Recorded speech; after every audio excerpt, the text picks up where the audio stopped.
Welcome to this edition of Strata Originals. Today we have Jeremy Sharpe, who is the president of Sharpe Development Group. And they are a community developer that is doing some really sustainable and unique community-based things in their communities. So welcome, Jeremy. Thank you, Leanne. Happy to be here. Um, why don't you tell us exactly what you do? Because it's so much better coming from you. So we're large scale community developers with a focus on intentional community development. And what that means is we're really focused on the whole community and creating a place that people can call home and where their lives can be better. Which is awesome. And so how do you go about that? Like, I mean, I've seen a lot of your videos on LinkedIn and they're very, you're in a playground, you're with kids, and I'm assuming that's part of what you do in your communities. So how do you make them sustainable? What are the things you look for, and really what's different about what you do? So we approach community development on a very long-term horizon. And so one of our flagship communities we've been working on for almost 40 years. And really it was designed as a place where people could come and everything would be in their backyard. And so it was very lifestyle focused first, and then you build the neighborhoods. And we always like to say the community is just the ticket to the home is just a ticket to the movie, and the movie really is that community and that experience. So our team, we have a large community management team, and what they do is really put on an incredible lifestyle for our residents. From on our flagship community, from over 300 events a year, we have 25 plus miles of trails, 12 different parks, all interconnected, multiple pools. We have an entire health and wellness program, staff nutritionist, staff chef, all designed to really create a better life for people and make people's lives better and make them easier. Yeah, and the pools, I guess, I mean, it also attracts, it's family attraction, right? Yeah, so we're based in Arizona, so the pools are very important, but we're really focused on the intergenerational component of community, right? And so often communities get segmented by age, segmented by race, segmented by socioeconomical economic place. And but for us, it's about bringing all those people together, all those different thoughts, all the different ages, and creating a community where neighbors are there, where neighbors are helping neighbors. We're really a place where home matters and a place where community matters. So 40 years you've been working on this community. Yeah, I'm not 40 years old, but Yeah. my we're second generation developers. So my late father founded our community. He started in his 20s and 30s as a large scale land speculator and came out to Arizona from the Midwest and just started buying and selling land. And over time, he recognized that in Arizona, at least in parts of the West, people didn't have the same experience those in small town Midwest and the Northeast really had with the tree-lined streets and the sidewalks and the little neighborhood commercial. And so then he started doing smaller scale neighborhood development with trees and sidewalks. And then it expanded into this larger vision of creating a better life for people on a larger scale. So our communities we look for are, within the thousands of homes, 10, 12, 15,000 units rather than 100, 100 home subdivisions. We're really looking at that larger scale because we believe if we can be intentional and that we can create a lot of impact with the communities that we create. Yeah, 40 years. Wow, though. It's a long time. So it's the So, same community from 40 years ago. this one that we're speaking of, yeah. We still have maybe another 10 years to go, but selling really well and a lot of new families coming into the community. That's amazing. And so what's next for you? So you've got this community. So will you do other communities while you're doing this one, or you just focus on that one? What's it called? Rancho Sahuarita. It's a Rancho Sahuarita award-winning community right outside of Tucson. And yeah, so we are, we're really large-scale developers. We're very focused on being impactful in what we do, though. And so we're very selective in how we develop communities and what we do. We're not looking to just be necessarily a neighborhood developer or go develop for other people. We're really saying, how can we make an impact? Yeah. How can we take that young family and that is a firefighter and a teacher or an engineer or border patrol or policeman, how can we give them the type of lifestyle that maybe they can't find elsewhere? And so as we look and as we expand to other markets, other communities, other regions, we really look for opportunities like that. Where's there the opportunity to collaborate with the public sector? Where's the opportunity to collaborate with other private sector interests to really bring the region together and focus and create a really intentional place that talks about the environment, that talks about connectivity and connectivity in a way that's not just about fiber and internet and so forth, but really connectivity among people, among your neighbors, connectivity with your environment, connectivity with yourself, and how do we cultivate and create a built environment that enhances that and grows it. Yeah. And it's really about human connectivity, not fiber. Like it's that Correct. Yeah. I mean, the human. fiber is important in the world. I mean, look, we're on a podcast today. I'm in Colorado. You're in Canada. Fiber is important to help the world go, and we have that. But really, it's about that human touch, that human-centered development, that human-centered experience, and then how does that relate to the world around us and the community around us? Yeah. Yeah. And what are some of the stories that you've heard, like from people that, I mean, I know I saw a video once when you were going from to check out sites for playgrounds and things like that. So, like, what goes into that? Because there's so many young families that would appreciate that it's not just a jungle gym thrown up with a swing or something. Like, what, because this is what was amazing to me is the time that you take to find the right part of the land and what actually goes into your playgrounds. Yeah, amenities are really fun. That's the fun part of our business. My dad loved amenity development. He passed away 5 years ago from glioblastoma. And growing up, I guess I was always destined to be in the business, even though I didn't really fully understand it. I wanted to be a vet, actually. And so the idea of me doing real estate, if you would have asked me 15, 20 years ago, that would not have been my focus.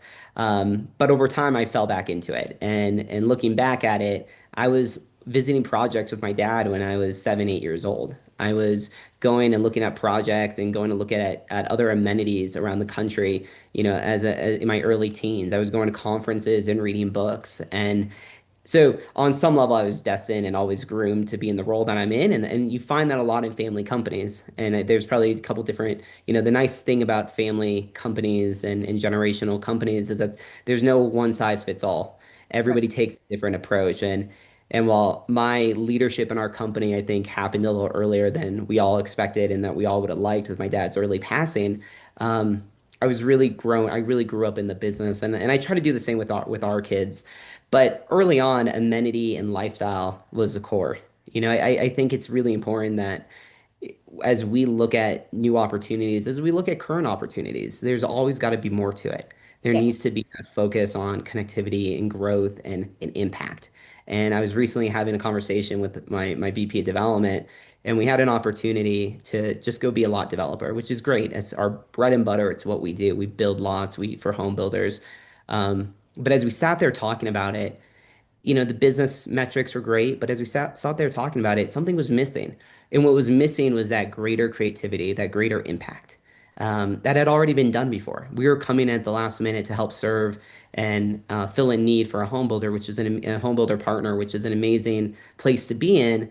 But what we also recognized that we needed more. We needed a little bit more as we look for opportunities, as we expand, holding that true north of why we're doing what we're doing is I think what separates us, but also what keeps us balanced and grounded. I recognize that we might not ever scale to the degree that some developers will, because we kind of focus a lot on that.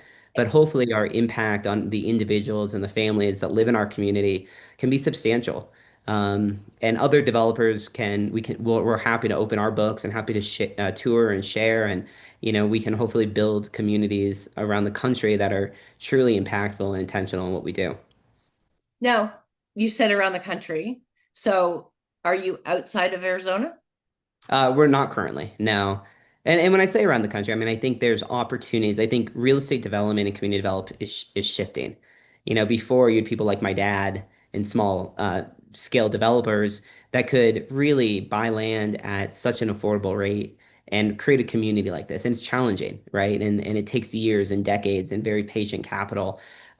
Today, real estate development has shifted, community development has shifted to really be um, a collaborative project and structure where you need collaboration with different capital sources, with different community groups, with the public and private sector. And so I think for us, we're very focused on Arizona today. As we're talking to different groups, so there's opportunities for collaboration. And as we scale our team, we want to be very intentional about how we scale and what we do for the impact that we can have. And that Yeah. was something that, we talk a lot about family companies, just shifting back to that, something that was really impactful for me growing up was this. So my dad was very singular in his focus, and it helped him be very successful where he didn't, he wasn't one of those that saw squirrels everywhere that one he wanted to go after, so to speak. He really was focused in, and tend to follow that. We're very focused in making sure that the projects that we do and the people that we collaborate with, it's designed around impact, and it's very intentional in what we do. Now, do you do things outside of residential? We do. We have a large commercial portfolio within our communities, though. So again, it kind of comes back to the focus. So commercial to us is about adding value to the community, and so you won't see us picking up a McDonald's down the street, but you will see us really creating and focusing in and creating impactful retail, or hospitality or other groups. And sometimes we'll do it ourselves. Sometimes we'll bring in another developer, and again, in sharing that success, and recognizing where our strengths are and where other people's strengths are as well. Right. So did the family business start with your dad then? Yep. The development side did. My great we're come from a history of kind of family legacy of businesses. My great grandfather, and my grandfather had a clothing factory, a coat factory, in the Midwest, and pretty much I feel like my entire family, worked there. And my grandfather would bring people, family members over through from the old country during after the Holocaust, and going through that. And it wasn't a fit for my dad, though. My dad went there, spent 1 year working after college, and it wasn't a fit. And he also married my mom, who came from California, and going back to the Minnesota cold was not her idea of a good time. And they spent a couple winters out there, and she said, "I'm leaving, and you can come with me or not, but we're leaving." And he said, "Hold on, let's just go to Arizona." And so they found their way to Arizona. But I think that, we're Jewish, and there's a huge focus in our culture on family and taking care of family. And so that legacy in family companies, you saw it a lot throughout the 1900s. You saw it a lot. Now it's shifted a bit, but family continues to be a huge part of what we do and why we do what we do. Yeah, and it's evident with your employee base too. I mean, it's how you treat communities, it's how you treat your employees. Like it's very family first kind of business, right? It Which is is. people first, but Yeah, I love the family first idea. We used to say we're a family company, and we are a family company in the sense that, my work, I'm second generation, my wife's our general counsel, we have a larger company. But what I also see is like it is family first. It is we want people to be able to go to a baseball game, of their sons. We want a dad to not feel guilty about not having to come to work because their 8-year-old's sick. And we want to provide a latitude for them to, feel comfortable as calling in and saying, "Hey, I can't make it today." And you see that within, all the way down from throughout our community management side, all the way up to our corporate team. You see other team members covering. So if somebody needs to go to a doctor's appointment, another team member, may step in and serve that shift or be a part of that role. So you see a big focus on that, but very kid friendly, very family focused in what we do. yeah, that's awesome. So how did you find, so you said you wanted to be a vet. I did want to be a Oh, vet. Yeah. I I did too, actually, but then I found out the full scope of what you had to do as a vet. Like you Yeah. weren't playing with puppies all day. You know what I mean? So when I Yeah. found out the rest of it, I went, no, it's Yeah. Mine was I went to Colorado State, which I love. I love Colorado, and I went to Colorado State, and I enrolled in farm animal anatomy, and I thought that was just a biology class, but you actually have to you go down and you are butchering in essence a cow, and I wasn't quite good at I just wasn't quite there, and I also science was hard for me, so I realized business was more my forte and what I was doing. Thank goodness. Yeah, I, I mean, that doesn't even make sense in a vet. Anyway, it doesn't matter. I don't want to get into it because the visuals just too much. yeah. Um, so when were you already working in the business when your dad got sick? I was, yeah. So I had just finished grad school about maybe a year and a half to 2 years prior. And kind of my deal with him was I'd come in after grad school, work on our management company side, because my dad always joked he never wanted a company. And all of a sudden he woke up one day and had 200 employees. He never wanted a company. He was a developer. He liked to do deals. He was a deal junkie and he loved to do deals and do impact and create impact, but never really wanted to manage people and kind of have that side.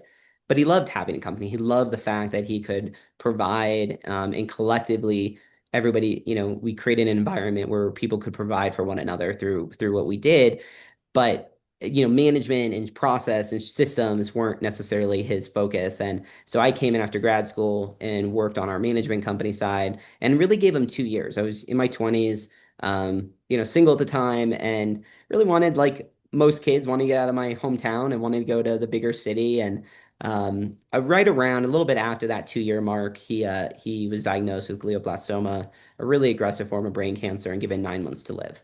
Right. Uh, and that quickly started our transition a bit. Thankfully, we had almost 5 years with him, 4.5 years with him before he passed. So we were able Well, to go through a nice transition and spend that time together during that experience. But we're really grateful for the time that we had. yeah, from 9 months to 4.5 Yeah. years. That's Yeah. amazing. A lot of it is luck on where with brain cancer, a lot of it is luck of where the tumor is. And in his first with the first tumor, it was in his frontal lobe here, and they were able to do almost a complete resection. And he went a couple years without a tumor and um, really shifted his focus. I started running our business with his guidance. He turned from kind of, I would say, hard entrepreneur type CEO type mentality to more coach, mentor. And he was always a mentor and a coach to me, but I started now, I would say, taking more of a lead in our company on everything from deals to management. And he was in the background, and really guiding and providing feedback. And I call him multiple times a day and we talk through everything. But it was really that shift, and his focus became not only on healing himself and doing what he needed to do to heal, but also providing, taking that same entrepreneurial spirit and impact focus mentality and applying it to brain cancer. And he and my mom raised millions of dollars for glioblastoma research. He started a brain tumor research awards where he had the top 10 institutions in the United States would come together and apply for this award. Yet my dad and my mom's kind of focus was this idea that you had to share. And what they found as they were traveling around the country is that these big institutions didn't share until it was published. Yet multiple groups are working on different things that could benefit from one another.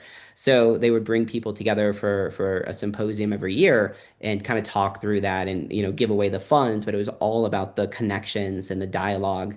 Um, my dad also had a saying that today is a good day, and I'd call him that first year. I'd call him and I'd say, Dad, how you doing today? And no matter where he was, and he said, today's a good day, no matter what was going on. And so for his 1 year anniversary, I got him a Today's a Good Day sticker, which I should have with me here, but a Today's a Good Day sticker. And we had it specially designed for one of his favorite places in Hawaii that he used to visit. And he passed out before he died, passed out about 10,000 stickers and hats. And everyone he would meet, he would tell his story. And, he'd inspire people if he could go through and get up every day and have a type of presence and peacefulness and happiness about the world and day, they could too. And he truly made an impact. So, we were able to have that experience with him as well. And, a lot of that is ingrained in our company and ingrained in me as we expand, as we grow. And that was the every day he'd say, today's a good day. Every day. My kids wake up. I just dropped them off at camp, and both of them, I said today is and they say good day, and we've had done that with both of our kids ever since they were little, and it's just it's part of our being now is waking up every day and remembering that today's a good day, no matter what's happening. Today's a good day. And it's tough. I mean, there are some days where that's tough, right, for all of us. But it was something that my dad was, it was something that my dad was really focused on, and I think that helped him survive, frankly.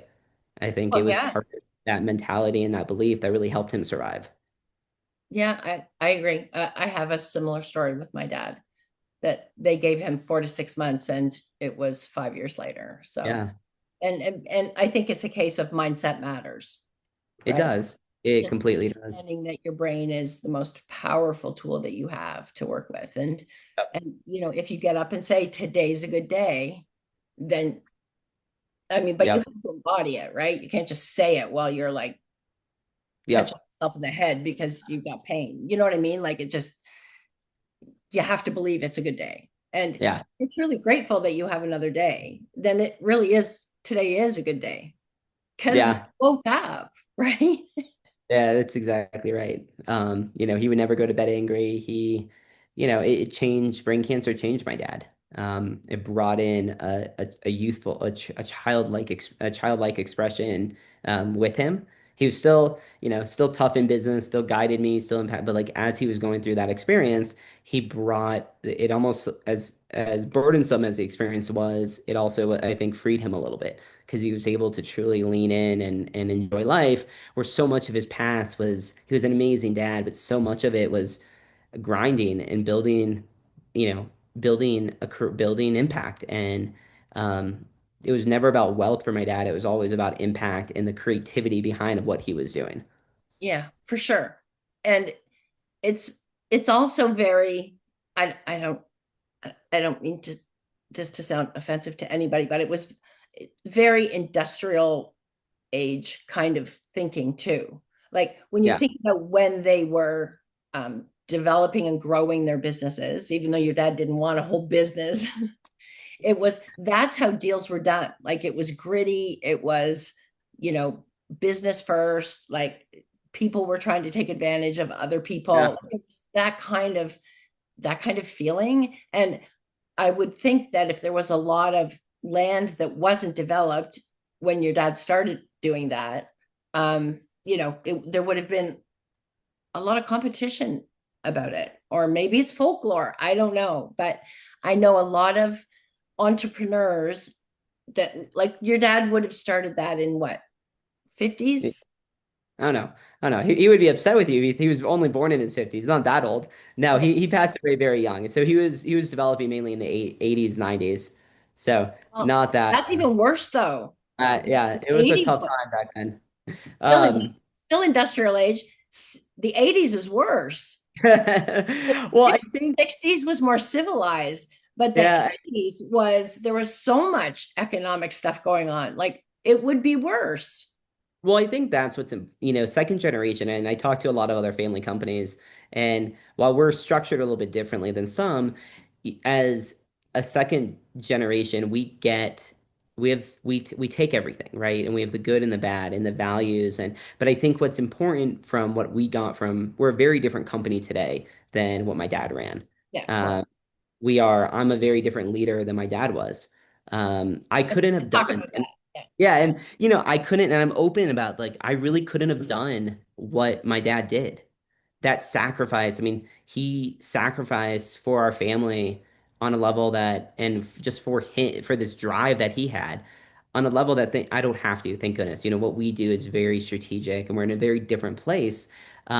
Being that level of entrepreneur and founder versus being a second gen and expanding and growing and creating and maintaining and managing. Um, I have a lot of that in me. And as we grow and we scale, we see that. But what my dad went through and what many, many people went through during that time, during the savings and loan crisis, the SNL in the SL crisis in the late 1980s, to even I was working into that in the recession, but even coming in and going through that Great Recession when our company didn't make money for 10, we didn't sell a piece of property for 10 years. Yeah. Yet we had, hundreds of mouths to kind of feed, so to speak, and we never let anyone go. And I think what holds to that is our values. And as we uh, focus on our company, as we look at our future growth, as we're working on new opportunities now, it always comes back to is this aligned to our vision, to our impact, and what we're trying to do? Um, and does it match our values? Are we able to do it in a way that's very intentional, that we can maintain a level of integrity? And that's not just for ourselves. That's working with our capital partners. And I view them as partners. Our partners are family offices and high net worth individuals, but really behind all that, they're people.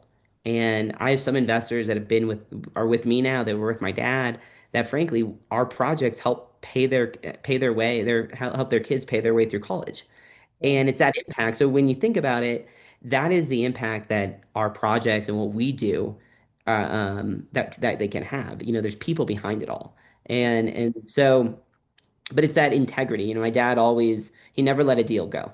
Integrity mattered, treating people fairly. You might not agree with what he did, or you might not agree with what I do, but I'm going to operate in a way that I truly feel it's the best, um, that it's at the highest, most integrity, and operate in a way that is the best for the information I have at that moment. And I think that comes from my dad. And we probably missed some opportunities doing it that way, but frankly, long term, we're really I think from a relationship standpoint, it's about the relationships and it's about the impact. So how do you lead differently from what your father did? So I have a lot of similarities, and the more I sometimes get off the phone or step out of a meeting, and I just think to myself, wow, I just did exactly what my dad did, and I hated it when my dad did it to me, and I just did it to half my team. And so, growing up, I realized that having now it's been about almost five, or it's been about 5 years since he passed. I well, over 5 years, I guess, I realize I have a lot of his similarities in how he leads but more importantly, how he thinks. It's embedded in me. It's intuitive to me. He taught me ever since I was a young boy how to think in a certain way. And from a leading standpoint, I have the luxury of we have created a company and a culture that was embedded in my dad that he started. Um, but we really expanded. And so we're able to grow through that experience. But really, I've created a company with our team that it's very people focused, it's very family focused, that has a level of a push and pull. So our in a different speed. It's almost like we're a speedboat at our corporate level, where at our senior team it is fast, fast, fast, fast, fast. But our goal is behind us. We're leaving a calm wake. And so our management company and the rest of our team has a calm wake and has stability. And that's really, I think, our aspiration is to be able to move quickly for opportunity based in our values and based on what we're doing. But then also for those individuals on our team that their day to day is serving our residents and serving our community, that we're able to then have some stability. And that goes into that family focused environment. We can have that stability for them where they might not see the intense side of me. They might not see the deal side and the negotiating side or the legal side of what we do. Uh, but what they see is really the culture, the impact, and the intentionality of why we're doing what we're doing. It's that why that they really are able to feel. Yeah. Yeah. So would you say you just took the reins from your dad and carried on? Or like was there anything you did that had, because you had taken over, it was a different impact? Yeah, so I started transitioning during that time he was sick. And I'd already been working on the management side of our business, which is the heavy employee side or team member side of our business. So a lot of it was in the early years, there's a lot of translating who my dad was and what he wanted and what his values were, and translating that to be able to scale, to be able to create the processes and systems to have somebody at our front desk or a porter or somebody on our facilities team understand and feel. And as part of that, I remember I was running a kind of a retreat or a session with our middle management team, and we were talking about our why. And and I had planned with my senior leader, I'd planned this whole big thing about here's our mission, here's our vision, here's what we do. And as we're talking, really came to this idea that, our why is to create a better life for people. And we just happen to do that through the communities we build. But really, that's the why of myself, my wife, my family, my dad, and my mom. That was kind of our whole family focus is this idea of creating a better life for people. As a company, we do it through building through the communities we build. And so I'd planned this whole thing about, and you've run retreats before. I've planned this whole thing about, hey, this is, all these exercises to get people to buy in. And really, the first question was, what does creating a better life mean to you? And what I realized as we went around the room and dialogued for a half a day about this, the conversation just rolled. And what I realized is it is the why is so simple because it is different for every person. Everybody connects to it in a different way. They don't need me to tell you why a front desk person, somebody that welcomes our residents in to our amenities, what that why is for them. It is to create a, but like really to truly have them feel it, how does that role affect what they do? For them, for somebody that's one of our on our facilities team who handles all of our pools, that why is making sure that kids learn how to swim. That why is making sure that kids during 110-degree summer days have a place to go and families have a place to go. My why might be a little bit more grandiose. It might be a little larger. It's about creating these larger, impact. And so I might be a little bit more focused in the role that I'm in. But that is the cool thing about what we've been able to create. We took this idea, I think, that my dad had early on, that was embedded in him, embedded in the longevity of the team members of our company, and really put it down and expanded it to focus in. So in the early days, I was able to take a lot of that and put it in, incorporate it through our company. Over the last couple years and the last decade, a big difference, I'll tell you the difference. My dad would call every Friday at 4:55 p.m. and see who was in the office. Oh God. Who's kind of that level. Now he's working remotely elsewhere, but it was that kind of level of thinking where for me, I mean, we're a very in-person culture. We are a very in-person culture. But for me, again, it's that family focus. I hope our team members are, picking their kids up from school or doing something that, if I need them, I know they're going to be available, but I'm not calling and checking. I mean, you'll see a lot of our team still there at 4:55 on a Friday. But for me, I pick my kids up no matter what every Friday afternoon Yeah. and I do drop off or pick up throughout the week, but like every Friday afternoon I pick up, and they know it. And so how do I expect our team if I want to do that every Friday? I want to encourage it for our team as well. So I think that's one big difference where I might be a little bit. I trust that people are going to work when they're going to work. And my dad came from an era where if you're not a butt in the seat, you don't necessarily have that. But a lot of the team are out on sites or working from home at times or meeting with people. And so you have that idea. It's just a different time. And that's the thing. I mean, with the technology being what it is, like, I don't know where it was when your dad was calling people at 4:55 to see if they were in their desks. Even 5 years ago. No, but No, uh, listen, I know a lot of CEOs that were like that, that didn't change until after COVID. So yeah, it's, a huge difference. But, and some of them still have some hangover from that era because it was, if you're not in your office, you're not working.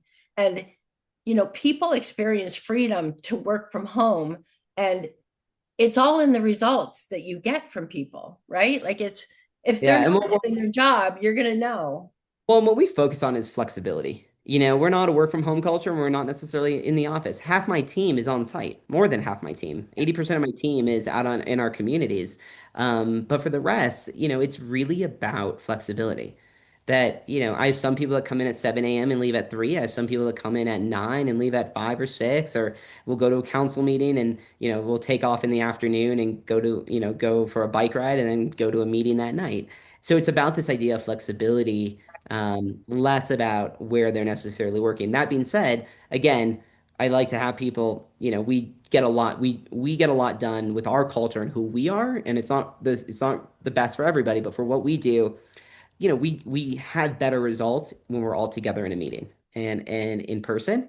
Yeah. But that being said, it's not a this or that. It's about this flexibility, and we're able to manage it through. And so I think this idea of flexibility, as our company has evolved, and I think as the world's evolved, is something that's a little bit different. Um, but my dad cared about people, and it's evident in the communities he built and how I was raised and what I do and what my sisters were raised. But and so you still have that in our company. I mean, our company cares about people. It's about connectivity. So a lot of those same values are there, and then we've been able to expand it and grow it and make it our own. And I think that's really important as second generation leaders come into companies. um, there's that opportunity and there's that groundedness and comfort and safety to really make your own and make an impact. All of our new deals are different deals, and we're able to work through it. And real estate's a little bit different because of how capital is structured and how deals, once the deal's done, it's done. And, but it's about how does it all come together and what is that perception beyond and how people feel. Well, and really, it's good because times change. So I would hope that the next generation isn't doing things the exact same way. But tell me, Yeah. tell me your why again. Tell me your why for the company. So, so the why is to create a better life through the community for our residents through the communities that we build. Right. But if you look at your why to create better lives for people, Perfect. you're, Yeah. you're doing that inside the company too. Like it's really, for people, not just in the communities. I mean, okay, that's the corporate purpose. But if you look at it inside your company, it's a balanced work life situation. You're empowering them to be flexible and to actually make their families count too. And then Yeah. that's in turn how they treat their role in building out the community, right? Well, so much of that is this idea of work-life integration. And how do you create, it's about balance, but like how do you create this where you feel, and it goes into that flexibility. And that's, yeah, I mean, creating a better life has been a core part of who I am, and it's a core part of how we run as a family and how we, and with our company, how we do philanthropy. Philanthropy is really important in our family, and that this idea of like how it does philanthropy create a better life for people and what we do. Um, and what I like about it and what's been nice about it over the last decade as we've kind of held on to that idea and that idea evolved was that it evolves with us. Yeah, And as our company grows, as I grow, it evolves with us to be able to say, what does creating a better life mean today in the environment that we're in today, yeah, uh, both as a business and not. exactly. And how would you say that you're known in the community? Like, how do people perceive you in the community? It's an interesting question. My hope is that people perceive us as giving, as ethical, as a company and as a family and as individuals that have integrity, and that drive to make an impact. Um, Beyond that, for people that we do business with, I hope that they feel that same aspect, that they feel that we're operating with integrity, that we're operating while we might be tough at times. We're operating that we're trying to find a solution that works for both parties. Right. But I think it goes back to my hope is that people feel um, that we are operating in good faith, that we are here to make an impact, um, and that people are being treated in a way that their lives are better because of what we're working, our relationship and what we're doing. Um, so it's a tough question though. I've never been asked that. So but I think that's really the hope is that our values shine through, and that might be a better way to do that. Our values and our why shine through, and through every interaction that we have. Yeah. No, I mean, it's just a question because you're doing all of these things in the community to make people's lives better. And so I was just curious, how the communities perceive it.